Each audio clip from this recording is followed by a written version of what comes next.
Hi, greetings, family. I trust you are still holding on. You're still keeping on. You're still keeping the main thing, the main thing. Well, today I just want to share with you about the God who prepares, the God who prepares.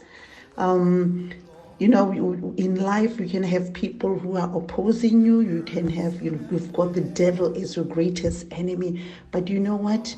God is there to prepare for you. You know, the common psalm that we know, Psalm 23, the Lord is my shepherd. I want to draw your attention to verse 5 and 6. It says, you prepare a table before me in the presence of my enemies, and you anoint my head with oil, my cup overflows. And verse 6, surely goodness and mercy shall follow me all the days of my life. I shall dwell in the house of the Lord forever. So God is the God who prepares. The Lord of hosts can become your host. He prepares the table himself. He prepares the banquet himself. You know, he defends us before our enemies. He offers protection. You know, there's the Lord of hosts. That protection, he gives it to us even in the presence of our enemies. He's a God who protects us through life. Now, with God in charge, we can take courage. We should expect God to display his power, his multifaceted wisdom in fighting for us, because he's a God who cares. You know, normally before a visitor comes, you know, the table is prepared. It's something that happens behind scenes.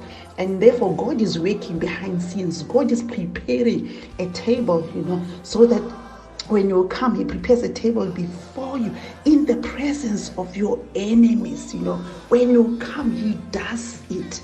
That's there and there, you know, he does it before your enemies, in the presence of your enemies. Now, if you look at a few examples from the word of God, Esther, you know, God prepared, you know, because it is a God who prepares. He placed Esther on the throne even before the plan to kill the Jews came into being. You know, he placed Esther there. And then we know of Mordecai, who was taking care of Esther, because Esther was an orphan. But then this evil man, Haman, who wanted to kill Mordecai, you know, we don't even read about him today. You know, instead, God was preparing a place for both Esther and Mordecai.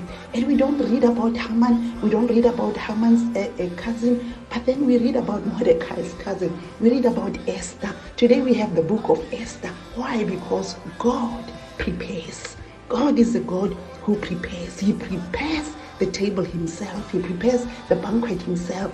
And in the book of 1 Samuel, we read about Hannah, who was barren, and her barrenness was a social embarrassment to her husband, you know. But then, because her husband had two wives, the other wife, Penina looked at Hannah and ridiculed her and mocked her because Hannah didn't have any children. Now, while Penina was looking at Hannah's outward circumstances, God was preparing. He was preparing to get his plan accomplished.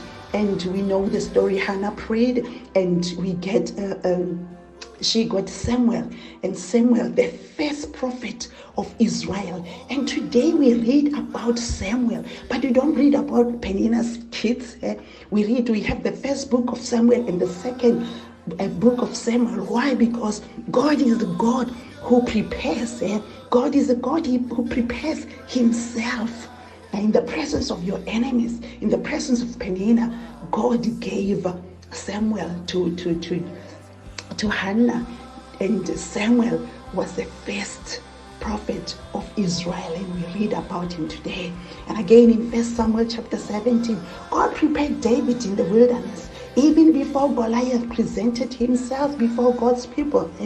Today we do not read about Goliath nor his children, but we read about David as the king of Judah, as well as the king of Israel. We read about David's son, Solomon, the wisest man. Why? Because God is the God who prepares. If you don't fight for yourself, if you say vengeance is the Lord, God will be there to fight every battle for you. He will guide you. He will protect you through life. He will treat you to a feast. He will make things ready for you, because he is the God who prepares. And the Bible says here again that surely goodness and mercy will follow me. So there are covenant benefits of the unfailing love of God. Instead of God giving our enemies, allowing our enemies to pursue us, God attends to us with goodness and mercy. So may you have goodness and mercy as you allow God to go before you, to prepare for you. I don't know what you're going through, but there's a God who's preparing for you. He's making things ready. He's a God who prepares for you. So take courage, child of God. There's a God who prepares for you. God, the very God, prepares a banquet for you. The Lord of hosts has become your host and says, come eat in the presence of your enemies. God bless you.